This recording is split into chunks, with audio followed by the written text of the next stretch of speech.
Welcome back into Sports Radio, WNML.com for NFL in a Flash. With Joel Silverberg, I'm Mary Kane. Hope you guys had a Merry Christmas and a Happy New Year. And Joel, as we look towards 2019, wildcard weekend is right here, but Tennessee Titans came up just short in a win in your end game against the Colts. Yeah, and depleted by injuries. You don't have Jarrell Casey, so you don't have a pass rush. You have issues in the secondary. You banged up on the offensive line. No Jack Conklin. And then, of course, you don't have Marcus Mariota. Tennessee did some good things after the first couple of opening drives. The defense gives up 90-plus yards to Andrew Luck. Had opportunities to get off the field. Couldn't do it either time. And you just dug yourself in a hole too big too early. It's remarkable just to think that the Titans were down by 7 in the fourth quarter with the football, and then of course the interception by Blaine Gabbert kind of sealed that. But the fact that Tennessee just made it competitive in the second half is some positive that you can take away from it, but ultimately in a situation like that, the only positive you're looking for is a win. A team depleted by injuries all season long. Delaney Walker lost in week 1, and then they just kind of snowballed from there. You had no Jonathan Sifrian the entire season at safety, but Marcus Mariota, he did not play in that final game. Took a lot of criticism from Titans fans, questioned his toughness and his character. What do you think about that? I think if he wanted to play in that game, doctors weren't going to allow him to, and then there's a possibility of him doing further nerve damage. It wasn't a matter that he couldn't throw the football. He was able to throw the football in practice, was able to go through workouts just fine. It was taking contact. If he had taken contact to that elbow again, which had happened multiple times already this season, then it could do long-term nerve damage, potentially threaten his career. And I think if you're the Titans coaching staff, obviously you always want to be competitive and say, you know, we always have a shot, we can beat anybody in the league. But realistically, if Mariota plays, the Titans beat the Colts, and then you go on to the playoffs, are you really winning the Super Bowl? Probably not. So you're in a situation where you have to protect your quarterback long-term, because if you're willing to throw Mariota out there and risk an injury, you're essentially willing to say, okay, yeah, if something goes wrong, we are willing to go into the first round and draft a new franchise quarterback without that being the plan. Because Tennessee's not planned to do that. Tennessee's not in a situation where it's supposed to be doing that. The Titans are a team right now where they believe they have their franchise quarterback in Marcus Mariota. Struggles to stay healthy, but in the Titans front office, the belief is that Marcus Mariota is the quarterback of the future for that franchise. Elsewhere around the National Football League, 8 new jobs are open. 8 new head coaches will be filling voids from various spots.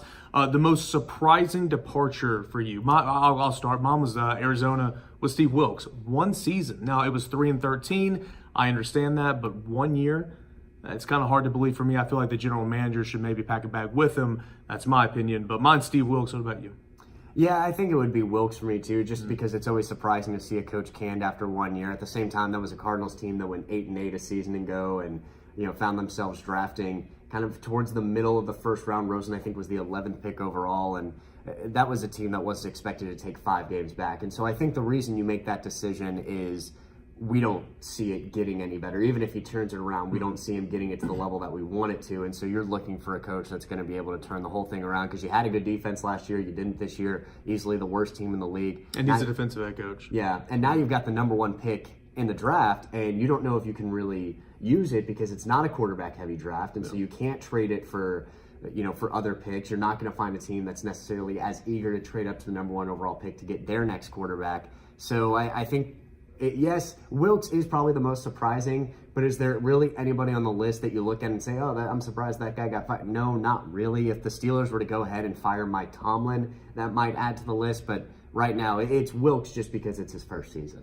Cleveland Browns are in position to, thrive for years to come. They had a 7-win turnaround from a season ago. Who do you think should man that job? Do you think they should stay with the 2 current system they have right there, or should they go outside hire?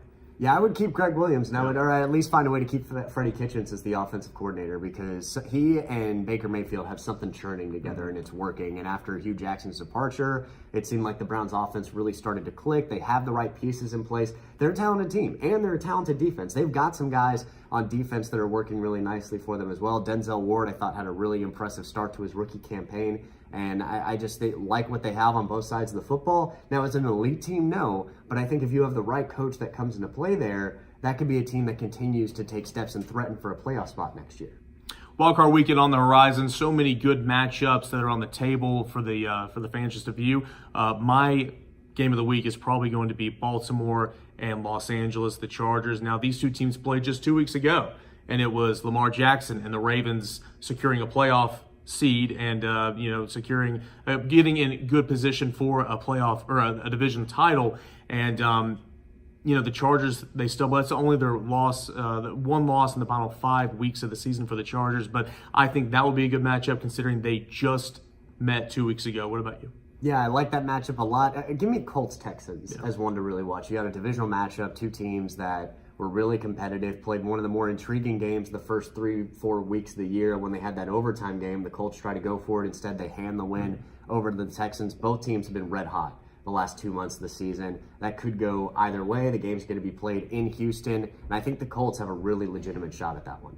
Early predictions for the Super Bowl. Who's your AFC representative and your NFC representative? Out of the AFC right now, I'll go ahead and take Kansas City. I think they have enough tools to be able to get there, especially since they're playing at home. So you've got an opportunity to get a wild card team at home, and then whoever you're getting, if it is the Patriots, you've got them at home. Can you find a way to get there? So I think it's not going to be pretty. I think the Chiefs can win 2 games. I think they're good enough to hit the reset button after a bye and win 2 games just because we've seen how good Andy Reid is coming off a bye. I think the Saints do get it out of the NFC, really like what they're able to do on offense. The defense has come along well since that week 1 disaster against Tampa Bay. So I'll take the 2 number 1 seeds. It might sound like a cop-out, but I would think the Saints would be a heavy favorite in that game. And so I'm not confident in the Chiefs as being the best team in the AFC because I think it's more loaded in that postseason. You've got the Texans, the Colts playing really, really hot right now.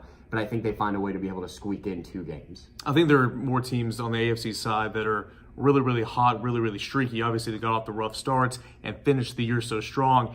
In the NFC, you got 3 or 4 teams that are pretty solid and have been solid all season long. I'm going to take the Chiefs as well out of the AFC, and I'm going to take the Saints out of the NFC. So I'll be a cop-out as well. The Saints play so well at home, and I think Kansas City is, despite missing Kareem Hunt, I think they're good enough on offense that they can overcompensate for a defense and start to play better throughout the regular season. Wildcard weekend is here. We'll be back next week here on Sports Radio WNML to break it all down and look forward to the divisional round of the NFL playoffs. With Joel Silverberg, I am Merrick Kane. This has been NFL in a Flash on Sports Radio WNML.